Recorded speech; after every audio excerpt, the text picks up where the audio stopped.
মোরব্বাগুলো দেখলেই জিভে জল চলে আসে। একবার দেখলে কেউ না খেয়ে থাকতেই পারবে না, আর একবার যে খাবেন বারবার খেতে চাইবেন। এই মোরব্বা বানাতে খুবই সামান্য উপকরণ লাগে, তেল বেশি লাগবে না, আর রোদেও শুকোতে হবে না। কোনো ঝামেলা ছাড়াই এত সুন্দর আচার এত সহজে বাড়িতে বানানো যায়, সেটা আপনারা আমার ভিডিওটি না দেখলে বিশ্বাস করতেই পারবেন না। এই আচার তেল ছাড়া, ভিনিগার ছাড়া, রোদে দেওয়ার ঝামেলা ছাড়া খুব সহজে আমি আপনাদের বানিয়ে দেখাবো। কাঁচা আম শেষ হয়ে যাওয়ার আগে চলুন তবে আচারটা বানিয়ে দেখি। আমি অমৃতা আপনাদের সামনে হাজির হয়েছি অমৃতা রান্নাবান্না চ্যানেল থেকে। আজকের আমার রেসিপি কাঁচা আমের মোরব্বা বা মিষ্টি আমের আচার। তো এই আচারটি বানানোর জন্য আমি নিয়ে নিয়েছি 1 কেজি আম। আমগুলোকে প্রথমেই আমি কেটে নিয়েছি টুকরো টুকরো করে, আর তারপরেই খোসাগুলোকে ছাড়িয়ে নিচ্ছি। তার কারণ আমটা খুব শক্ত, আমটা আগে না কেটে নিলে, তো খোসাটা যদি আগে ছাড়িয়ে নিই তো পরে কাটতে খুবই সমস্যা হবে। সেই কারণে আগে টুকরো করেছি, তারপর খোসা ছাড়িয়ে নিয়েছি। দেখুন কত সুন্দরভাবে খোসা ছাড়ানো আমার হয়ে গেছে। এখন আমি আমগুলোর মধ্যে বেশি করে একটু লবণ দিয়ে দিচ্ছি। লবণটা আমি বেশি করেই দেব, তার কারণ আমি রান্নাতে লবণ অ্যাড করব না। আর হলুদটা দেব পরিমাণ মতো। লবণটা একটু বেশি করেই দেব, লবণটা কারণ লবণ জল ঝরে যাবে আম থেকে কিছুক্ষণ রাখার পর। তো এখন আমার লবণ হলুদ মাখানোর পালা। তো আমি মাখিয়ে নিচ্ছি খুব ভালোভাবে, ঝাঁকিয়ে ঝাঁকিয়ে লবণ হলুদটাকে। তো এইভাবে ঝাঁকিয়ে ঝাঁকিয়ে মাখালে আমের মধ্যে লবণটা আর হলুদটা খুব ভালোভাবে মিশে যায়। তো এখন আমি খুব সুন্দরভাবে মাখিয়ে নিয়েছি, আর বেশ কিছুক্ষণের জন্য রেস্টে রেখে দেব আমগুলোকে। আর আম আচারগুলো করার জন্য গ্যাসের ওভেনে অন করে আমি বসিয়ে দেব একটি কড়াইটা গরম হওয়া পর্যন্ত আমি অপেক্ষা করব। কড়াইয়ের মধ্যে যে জলগুলো লেগে আসে সেগুলো যেন না লেগে থাকে, অবশ্যই কড়াইটাকে খুব ভালোভাবে গরম করে নিতে হবে। কড়াইটা আমার গরম হয়ে গিয়েছে, এখন আমি দিয়ে দিচ্ছি সরিষার তেল। সরিষার তেলটাকে চারিদিকে ছড়িয়ে নিচ্ছি খুব ভালোভাবে, তাতে আচার করতে সুবিধা হবে, আর আচারটা এদিক ওদিক লেগে গেলেও সমস্যা হবে না। আর অবশ্যই আচারের মধ্যে সরিষার তেল দেওয়ার চেষ্টা করবেন, সরিষার তেলে আচারটা ভালো হয়। আর এরপরেই তেলটা গরম হলে আমি দিয়ে দিচ্ছি লবণ আর হলুদ মাখানো আমটা। অনেক সময় রাখার পরে জলটা ঝরিয়ে যেতে তারপরে আমি দিয়ে দিচ্ছি। তবুও আমের মধ্যে একটা জলীয় ভাব থাকে, তো এই জলীয় ভাবটা যাতে চলে যায় সেই জন্য বেশ কিছুক্ষণ ঢাকনা খুলে নাড়িয়ে চাড়িয়ে নিতে হবে। এইভাবে নাড়িয়ে চাড়িয়ে নিলে আমের মধ্যে যে জলীয় ভাবটা আছে সেটা চলে যাবে, আর আমটা বেশ সুন্দরভাবে তেলের সঙ্গে কষানো হয়ে যাবে। এইভাবে কষিয়ে নিলে আচারের স্বাদ ভালো হয় এবং আচারটা দীর্ঘদিন ভালো থাকে। আমের মধ্যে যদি জলীয় ভাব থেকে যায় আচারটা কিন্তু খুব দ্রুত খারাপ হয়ে যাবে। সেই জন্য খোলা অবস্থাতেই বেশ ভালো করে নাড়িয়ে চাড়িয়ে নিয়ে তারপরেই রেডি করতে হবে আচারের জন্য। তো এখন আমি খুব সুন্দরভাবে নাড়িয়ে চাড়িয়ে নিচ্ছি। তো দেখুন বন্ধুরা, আমার মোটামুটি নাড়িয়ে চাড়িয়ে আচারটার জন্য রেডি হয়ে গিয়েছে। এখন আমি কিছুক্ষণের জন্য এই আমগুলোকে ঢাকিয়ে দেব। তো ঢাকিয়ে দিলে আমের আচারটা করতেও সুবিধা হয়, আর আমটা মজেও যাবে, সেদ্ধ হয়ে যাবে একটু, আর এর মধ্যে লবণ হলুদটাও সুন্দরভাবে ঢুকে যাবে। তো দেখুন এখন আমি বেশ কিছুক্ষণের জন্য ঢাকিয়ে দিলাম। তো ঢাকনা খুলে এখন আমি দেখাচ্ছি, দেখুন কত সুন্দর সেদ্ধ হয়ে গেছে আমগুলো। এর থেকে বেশি সেদ্ধ করার কোনো প্রয়োজন নেই, এই রকম সেদ্ধ হলেই হবে। আর দেখুন তলাতে আমার কত সুন্দর আমের এক পিঠ করে সুন্দর ভাজা হয়ে গেছে। এই রকমভাবেই করতে হবে, খুব বেশি ভাজা হবে না, খুব বেশি সেদ্ধ হবে না। এইভাবেই আমের আচারটা বানিয়ে নিতে হবে। সুন্দরভাবে আমটাকে ভাজা ভাজা সেদ্ধ করে নিতে হবে। দেখুন আমার একদম আচারের জন্য পারফেক্ট হয়েছে আমটা। আমগুলো এমনভাবে নাড়াচাড়া করতে হবে যেন আমটা ভেঙে না যায়, আর এমন সেদ্ধ করতে হবে যেন গলেও না যায়, যেন আমগুলো গোটা থাকবে আর জুসি হবে, বেশ সুন্দর খেতে টেস্টও হবে, মশলাগুলো ভিতর পর্যন্ত ঢুকে যাবে। টাকে নাড়তে নাড়তে আমের মধ্যে বেশ সুন্দর একটা কালার চলে এসেছে। এইভাবে হালকা হাতে নাড়িয়ে চাড়িয়ে এখন আমি এক পাশে ধিমি আঁচে রেখে দেব, আর অন্য সাইডে একটা প্যান বসিয়ে দিয়েছি। প্যানটা গরম করে নেব খুব ভালোভাবে। আর এখন একটা মশলা বানিয়ে নেব আচারের জন্য। মিষ্টি আচার যেহেতু খুব একটা বেশি মশলার প্রয়োজন হয় না, তবু যেইটুকু লাগবে আমি অবশ্যই সেটা বানিয়ে নিচ্ছি। অল্প একটু সরিষার তেল দেব মশলাটা ভেজে নেওয়ার জন্য। তো এখন দিয়ে দিচ্ছি একটা তেজপাতা 2 টুকরো করে, আর 2টো শুকনো লঙ্কা।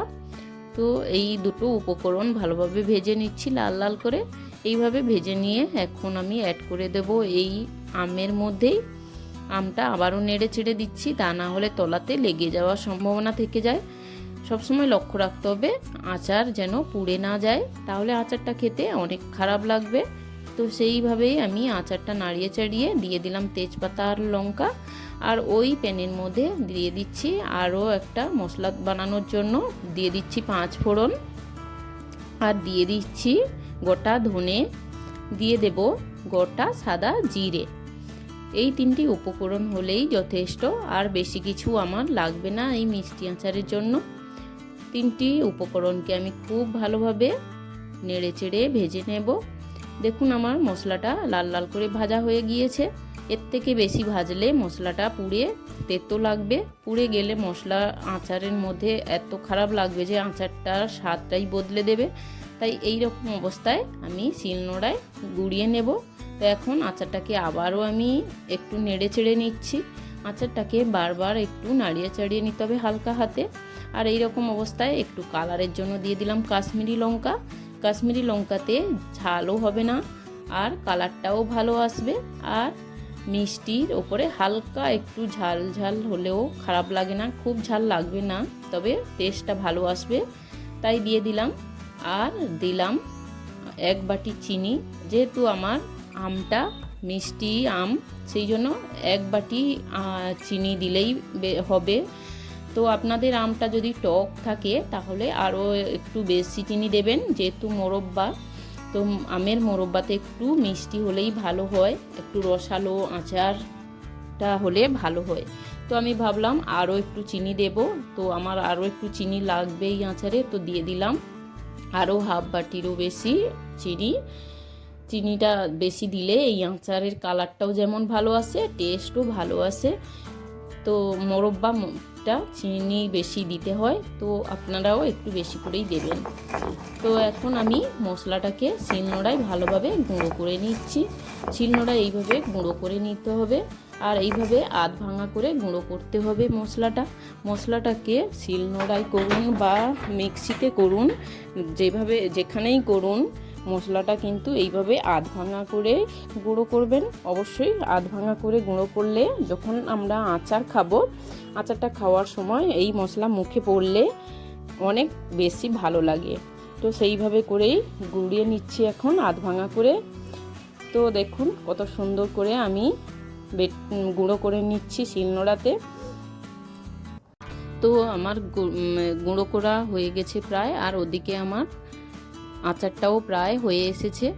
তো আচারটার কালারটা দেখুন কত সুন্দর এসেছে।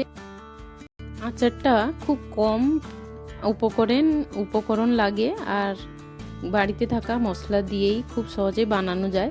তো এখন আমি আবারও নেড়ে চেড়ে একটু মশলাটা অ্যাড করে দেব, যেটা আমি বাড়িতে বানিয়েছি। আমি বাজারের কোনো মশলা নিয়ে আসিনি এই আচার বানানোর জন্য।